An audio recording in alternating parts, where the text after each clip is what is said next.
اور field marshal Syed Asim Munir کی صدر ٹرمپ سے تاریخی ملاقات نے بھارت کو ہلا کر رکھ دیا۔ بھارتی سیکریٹری خارجہ کی بوکھلاہٹ بھری ویڈیو، نہ ربط تھا نہ سچائی۔ امریکہ کی پیشگی اطلاع کے باوجود بھارت کچھ نہ کر سکا۔ اب فالس فلیگ آپریشنز اور جھوٹے دعووں سے سچ نہیں چھپایا جا سکتا۔ پاکستان کا وقار دنیا کے نقشے پر مزید روشن ہو رہا ہے۔ پاکستانی سپہ سالار فیلڈ مارشل سید عاصم منیر کی وائٹ ہاؤس میں صدر ٹرمپ سے تاریخی ملاقات نے بھارت کی نیندیں اڑا دی۔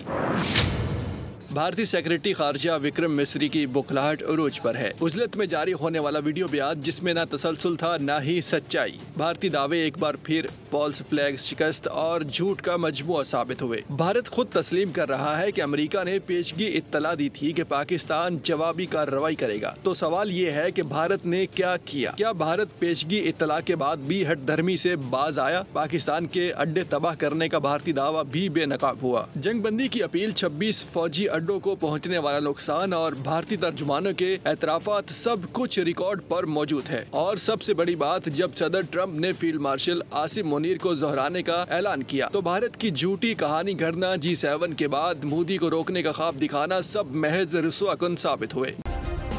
سبسکرائب کریں اور بیل دبائیں تاکہ کوئی خبر رہ نہ جائے۔